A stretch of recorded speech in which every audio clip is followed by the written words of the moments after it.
कि अच्छा बच्चा, चलो तुम्हें मैं राजा के पास ले चलता हूँ, तुम्हें कोई ना कोई काम जरूर मिलेगा। तो उनको लेकर राजा के पास गए।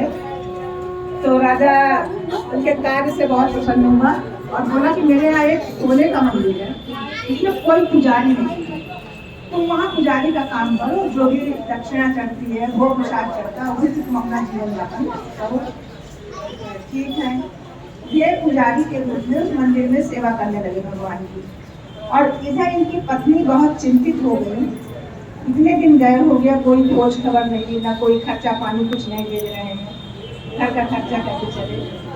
तो एक दिन अपने सास ससुर से बोली कि पिताजी मैं क्यों ना जाऊँ इनको ढूंढने, इतने दिन गए हो गया, कोई खोज खबर नहीं दी, मुझे पता नहीं कहाँ है कहाँ नहीं है। तो दोनों बूढ़े बूढ़ी बोले ठीक है बहू जाओ ढूंढो। तो वो ढूंढते ढूंढते उसी नगर में जाके पहुंची जहाँ उस मंदिर में वो रहते थे। जब वहाँ मंदिर में देखी तो उनको देख करके थोड़ा सा अवाक हुई कि अरे आप तो इतने ठाट बाट से रह रहे हैं और आपको कोई चिंता ही नहीं है करके कि मेरे माता पिता कैसे हैं, मेरी धर्म पत्नी कैसी होगी, आपको कोई चिंता नहीं है क्या? नहीं भाग्यवान, ऐसी कोई बात नहीं थी, मुझे आज ही काम मिला है और जैसे ही मेरे हाथ में कुछ पैसा आता मैं भेजता जरूर तुम्हें, तुम यहाँ क्यों आई हो, मेरे माता पिता क्या सोचेंगे, तुम लौट जाओ। तो पत्नी बोली नहीं मैं लौटूंगी नहीं, मैं आपके साथ रहूँगी। तो वो बोले नहीं ऐसा नहीं करते हैं, तुम जाओ, अब मुझे काम मिल गया है, मैं खर्चे पानी का तुम्हें दूंगा और तुम माता पिता की सेवा करना, घर पे रहना। फिर भी वो लिखा हुआ था पहला कि आप किसी अनजान के घर जाते हैं और आकस्मिक रूप में आपको उनके यहाँ रुकना पड़ जा रहा है, तो आप सतर्कता से रुकिएगा, क्योंकि बहुत सारे छल कपट होते रहते हैं, आप सावधानी से उनके घर रहिएगा। दूसरी बात उन्होंने लिखी कि अगर आपकी प्रिय वस्तु या कोई भी वस्तु कोई मांगता है तो आप ऐसे ही अनायास नहीं देंगे, क्योंकि आपके उस चीज को देने से उसका दुरुपयोग भी हो सकता है, इसलिए चीज को देने से पहले जांच परख करके ही दीजिएगा। तीसरी बात उन्होंने लिखी कि अपने प्रिय के घर, किसी भी नातेदार रिश्तेदार मित्र बहन बेटिया किसी के घर जाइए आप, तो जो कुछ भी आपके पास सामर्थ्य है उसमें उपहार आप जरूर ले जाइए, इससे उनकी नजरों में आपका सम्मान बढ़ता है। ये तीन बातें लिख के उन्होंने दी और कहा इसको आप राजा को दिखा दीजिएगा, तो राजा आपको 1 लाख मुद्रा देंगे, जिससे घर का खर्चा चलेगा और हर सामान दिया जाएगा। तो वो पर्ची लेकर राजा के पास गई। तो राजा को जैसे ही पर्ची दिखाया, राजा उतना पढ़े लिखे नहीं थे, केवल राजभार संभालते थे अपना, उनको कुछ समझ में आया नहीं। उन्होंने डांट के उनकी पत्नी को लगा दिया कि तुम मेरे राज्य से निकल जाओ, नहीं तो तुम्हें मैं यहीं कोड़े से मरवा कर जेल में डलवा दूंगा। वो बेचारी रोने लगी कि उन्होंने तो लिख के दिया था कि 1 लाख मुद्रा मिलेगी, यहाँ हमें कोड़े मिल रहे हैं, कारावास मिल रहा है। वो बेचारी रोती रोती नगर के बाहर महल से निकल ही रही थी कि राजा का पुत्र जो है वहाँ आया और उनको रोक के बोला कि मेरे ही महल में आप रोते हुए क्यों जा रहे हो भाई, कारण बताइए। उन्होंने वो पर्ची राजकुमार को दिखा दी। राजकुमार पढ़ा लिखा था, उसने तीनों पंक्तियों को पढ़ा और समझा, तो उसको 1 लाख की बजाय 5 लाख मुद्राएं उन्होंने दी और एक गाड़ी भर करके उसको पूरा गल्ला पानी जो भी था उनके सामर्थ्य अनुसार सब कुछ दिया और दे करके भेज दिया कि आप जाइए और आराम से अपने घर में सास ससुर की सेवा कीजिए और खुद भी रहिए। फिर जब घर में यहाँ आए राजा जी के पास, तो उन्होंने बड़े उत्सुकता से वो स्लिप दिखाई कि पिताजी ये स्लिप उस जो औरत आई थी उसने दिया था, आपने उसको कोड़े बांध कर निकाल दिया। तो कहे हाँ सही किया तुमने, कहे हमने तो उसे 5 लाख मुद्राएं और एक गाड़ी भर करके सामान दिया। अब राजा जी क्रोधित हो गए अपने पुत्र से कि तुम तो मेरा पूरा राज्य ही लुटा दोगे और अगर तुम मेरे पुत्र न होते तो मैं तुम्हारी हत्या कर देता, जाओ मेरे नगर से बाहर निकलो। तो पुत्र भी सोचने लगा कि मैंने इतना अच्छा कार्य किया परोपकार का, उसके बाद भी पिताजी नाराज हो रहे हैं, मुझे देश निकाला दे रहे हैं। वो निकल गया नगर से, लेकिन वो पर्ची अपने साथ ले गया था। तो चलते चलते एक नगर से वो दूसरे नगर में पहुंचा, बहुत रात हो गई थी, तो जंगल में उसे कुछ दिखाई नहीं दे रहा था। एक घर में थोड़ा सा चिराग का उजाला दिखा, तो उसको ये अंदाजा लगा कि चिराग जल रहा है, यहाँ कोई ना कोई जरूर होगा। वो गया तो वहाँ केवल एक बाप और बेटी रहते थे। तो उनसे कहा कि मुझे आज रात भर के लिए सहारा चाहिए आपके यहाँ। तो कहे कि ठीक है, और बहुत अच्छी आव भगत उन्होंने की उसकी, और उसका बिस्तर भी लगा दिया। जब रात में 12 बजे तो उस आदमी की लड़की जो है तलवार लेकर के उसके पास आई और मारने के लिए तलवार उसने उठाया। कपड़े से वो जग रहा था और उसको उस पर्ची की पहली पंक्ति आ गई कि आप कहीं भी रुकिए तो सतर्क रहिए, सतर्कता से रहिएगा, नहीं कुछ भी अनर्थ हो सकता है। तो उन्होंने तलवार पकड़ ली, लड़की लौट गई। तो दूसरे दिन जब जाने के लिए तैयार हुए तो वो जो डकैत था बोला कि नहीं, अभी हमने आपकी सेवा ही कहा कि आज भर आप और रुक जाइए। तो अच्छा ठीक है, लेकिन पहली रात की घटना उनको याद थी। तो वो जो है लेटा, लेकिन सतर्क था, नींद नहीं आ रहा।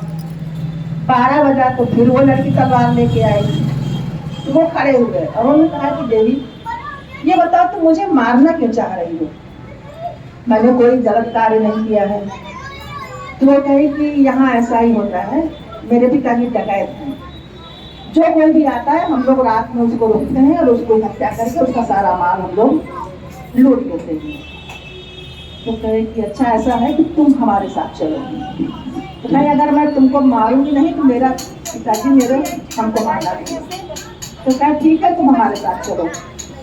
और उस डकैत की लड़की को लेकर के वो रातों रात निकल गए, उसको अपनी बहन बना करके चलते गए। एक नगर से उनका मित्र राजा था, उनके यहाँ पहुंचे तो आओ भगत हुई। उसके बाद उन्होंने बताया कि मेरी ये बोली बहन है, मैं इसकी शादी आपके साथ करना चाहता हूँ। वो तैयार हो गए, उन्होंने उनकी शादी की। आप रुकिए थोड़ी देर, नहीं बेटियों के घर का पानी नहीं किया जाता है, मैंने अपना कर्तव्य पूरा किया, अपनी बहन की शादी आपके साथ कर दी, अब मैं आगे चलता हूँ।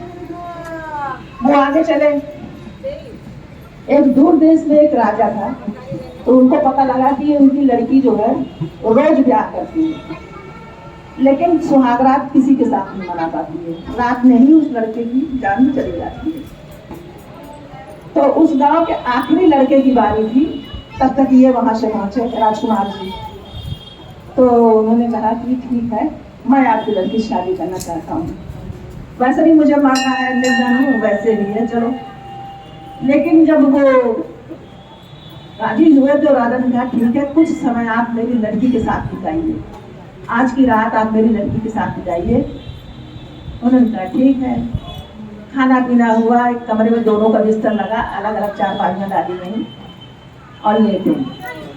तब उन्होंने दूसरी पंक्ति उनको याद आई कि किसी के यहाँ भी आप बहुत सतर्क होकर रहिए और कोई चीज आपसे आपकी प्रिय मांगे तो बिना जाने समझे मत दीजिएगा। रात के 12 बजे तो उसने देखा कि उस राजकुमारी के नाक से 2 सांप निकले और दोनों ही उनको काटने के लिए उद्यत हुए। जैसे राजा ने अपनी राजकुमार ने तलवार निकाली और उसके टुकड़े टुकड़े कर दिए। जो आखिरी वाला लड़का बचा था उसने कहा आप तो ये भी चले गए होंगे, अब मेरी बारी है, पूरा गांव तो जा चुका है। सुबह जब हुई तो पूरे गांव में ढिंढोरा हो गया कि वो लड़का तो जिंदा है। तो भाई पूछा गया कि कैसे जिंदा हो तुम और आप सब कैसे मर गए।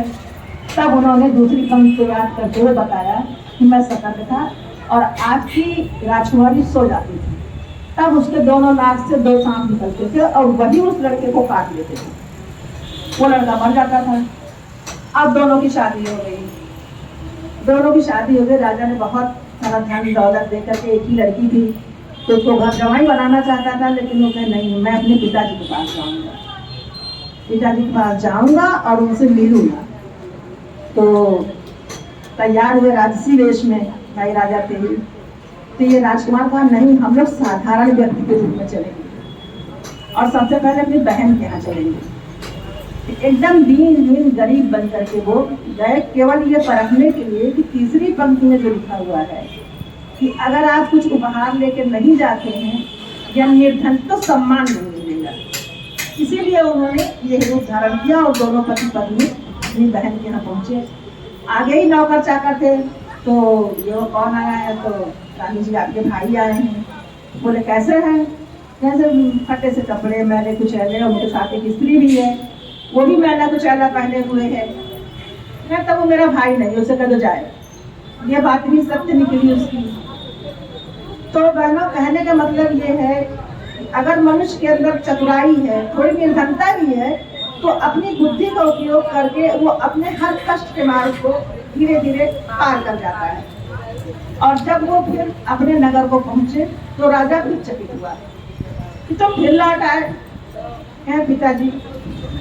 जो 5 लाख मुद्राएं मैंने आपसे बिना पूछे उस महिला को दान दे दी थी, आज उसके बदले मुझे बहुत धन मिला, लेकिन आपने समझने में भूल की। तब उसने तीनों पंक्तियों का सार समझाया उनको, और पिताजी ने फिर से उनको अपने अपनाया, उनका राजपाट भी लगा। बोलिए हर हर महादेव, हर हर महादेव। बोलो शिव महाराज की जय।